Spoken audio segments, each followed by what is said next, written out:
Did Sir Isaac Newton predict Nibiru? His apocalypse warning matches Planet X date. And this was before Planet X. Nibiru was so heavily followed.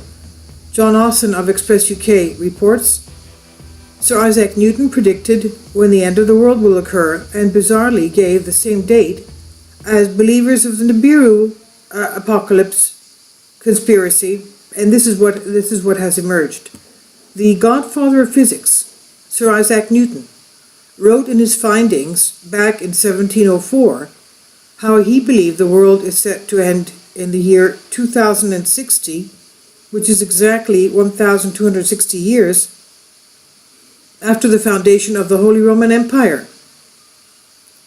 Express UK revealed 2060 is also the year that many Nibiru theorists claim the mythical Planet X system, Nibiru Planet X, will come past the Earth, causing earthquakes, volcanoes on our planet. The late veteran U.S. conspiracy theorist Jim Marrs outlined the 2060 passing date in a documentary before he passed away in August of last year. Newton reached his apocalyptic conclusion because of his analysis. He analyzed the Bible's book of Daniel, and according to his notes, but now how he reached the conclusion exactly is still a mystery, more than 300 years later. His work on this matter, which was kept in the trunk in a house of the Earl of Portsmouth for 250 years, reads, quote, "It may end later, but I see no reason for its ending sooner. This I mention not to assert when the time of the end shall be, but to put a stop to the rash conjectures of fanciful men who are frequently predicting the time of the end, and by doing so bringing the sacred prophecies into discredit as often as their predictions fail." End quote. It has led to speculation Newton may have been referring to Nibiru, or some other body that's coming around every so often. We also remember that the ancient Egyptian high priests knew of all this, that there is a binary star type of a system that comes into close to Earth, wreaking havoc, destruction, and catastrophe every few thousand years. And this is what the high priest of ancient Egypt told the lawmaker of Athens about 600 BC, Solon. And Solon told Plato, he gave his writings to Plato concerning this. And this was supposedly about 9,000 years before that, the last catastrophe took place. So 9,000 plus 600, let's say about 10,000 BC, that's about 12,000 years ago. And that goes again with what a lot of historians and archaeologists have claimed, that we had a major destruction about 12,500 years ago, and it falls again towards those dates. Now, it's led to speculation that Newton may have been referring to Nibiru. The Mysteriosity YouTube channel tweeted, "So the late Jim Marrs predicted #Nibiru is supposed to pass us in the year 2060, based on what Newton wrote." He says, "Weird, because that's the same year Sir Isaac Newton claimed the world would end." End quote. Newton's notes are on show in Jerusalem's Hebrew University. So these notes can be seen and read there. Jerusalem's Hebrew University in Jerusalem, of course, and the curator of the exhibition, Yemima ben Menahem. Menahem is the famous physicist, had been guided by religion and not by science, is what he said. Sir Isaac Newton guided by religion, not by science. Sir Isaac Newton had a morbid fascination with the end of the world, and the topic has even been the subject of a 2003 documentary, Newton, the Dark Heretic. The procedure of that documentary, Malcolm Neum said, "What has been coming out over the past 10 years is what an apocalyptic thinker Newton was. He spent something like 50 years and wrote 4,500 pages trying to predict when the end of the world was coming. But until now, it was not known that he ever wrote down a final figure. He was very reluctant to do so. Now, Nibiru believers are convinced the rogue Nibiru system is making its way from the outer solar system inwards, where it will wreak havoc on Earth as it passes at or about 4 million miles away. They say the planet will cause the poles to switch, sparking great earthquakes and volcanic eruptions which threaten billions of lives, let alone tsunamis and volcanic ash clouds and all that goes with all this. That has happened before, of course. We've seen that from the various asteroid and comet impacts that we had on Earth.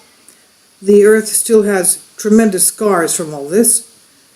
The Nibiru theory emerged in 1976 when the writer Zecharia Sitchin claimed two ancient Middle Eastern cultures, the Babylonians and the Sumerians, told of a great planet coming called Nibiru that orbited the sun. Well, it's not just the Babylonians and Sumerians, even the ancient Egyptians knew, and they were not shy of telling Solon, the ancient Athenian lawmaker. So yeah, they knew. And in fact, the ancient Egyptian high priest's comment to Solon was, why is it that you people, the Athenians, that had such a great knowledge of astronomy, mathematics, etc., have forgotten about all this? You shouldn't have forgotten, because it takes place every so often.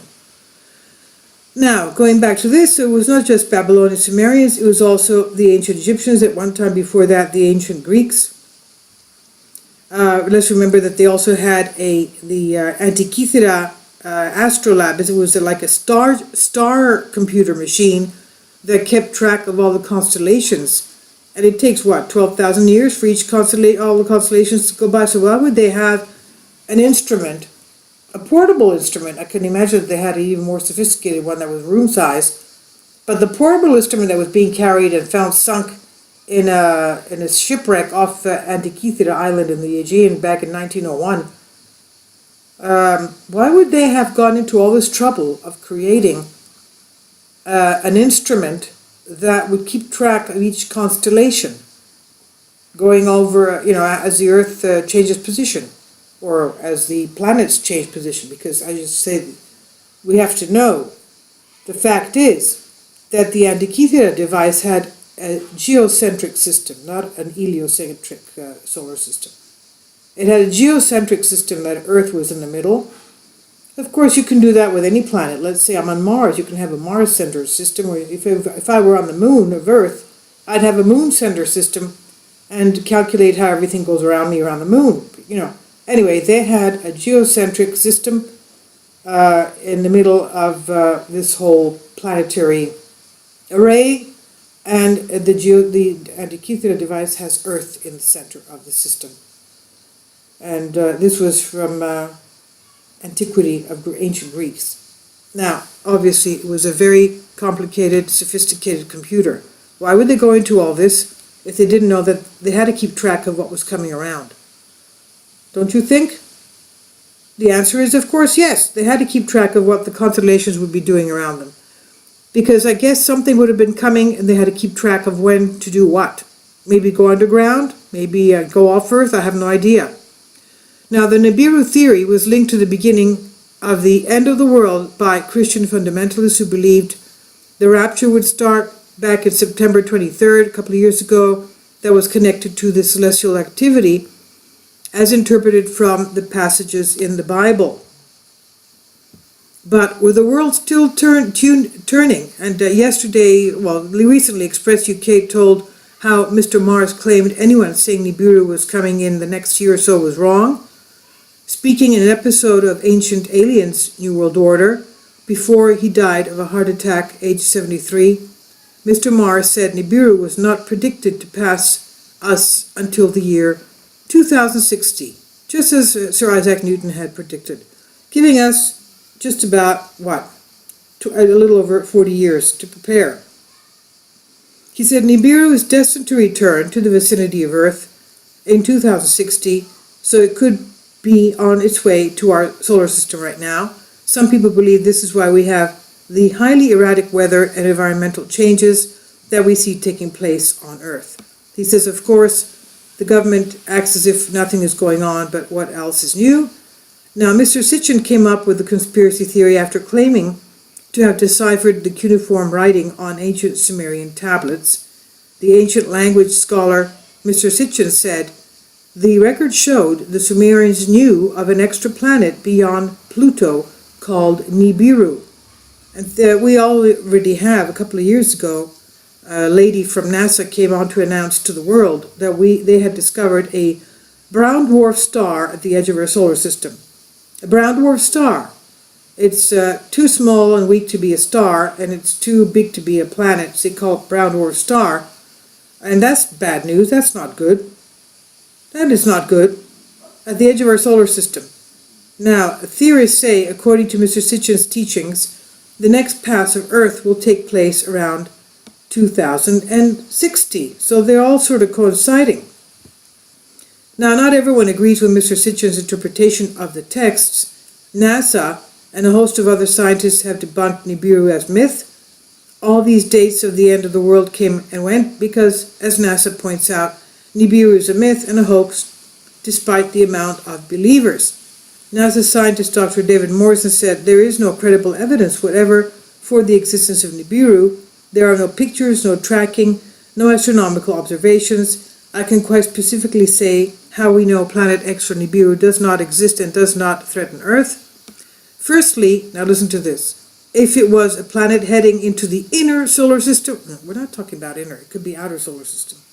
He's talking about inner solar system. He's not talking about outer solar system or the edges of our solar system. He says, which are already showing perturbation of orbits, heating up of planets and tilting of the outer planets. Even our sun has tilted 6 degrees. So he says, if there was a planet heading into the inner solar system that was going to come close to the Earth, it would already be inside the orbit of Mars. It would be bright. It would be easily visible to the naked eye. If it was up there, it would be easy to see it. All of us could see it, end quote. Space boffin Dr. Brian Cox has also insisted Planet X does not exist. Okay, call it Planet 9, call it Wormwood, call it Goblin, call it Little Green Man, Little Gray whatever, Mouse, call it whatever you want. The ancients had records of this coming, but forget about the ancients, forget about Sir Isaac Newton, forget about Sitchin or Morrison.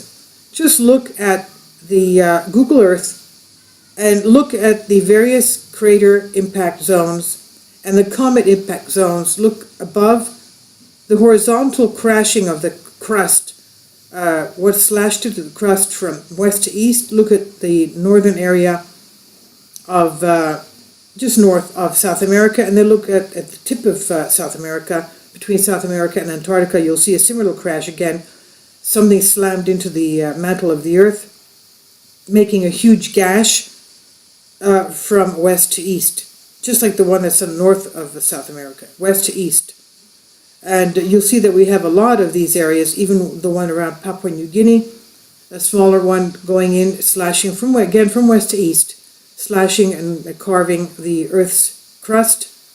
It seems that we had a tremendous amount of activity, things, really huge things smashing into Earth.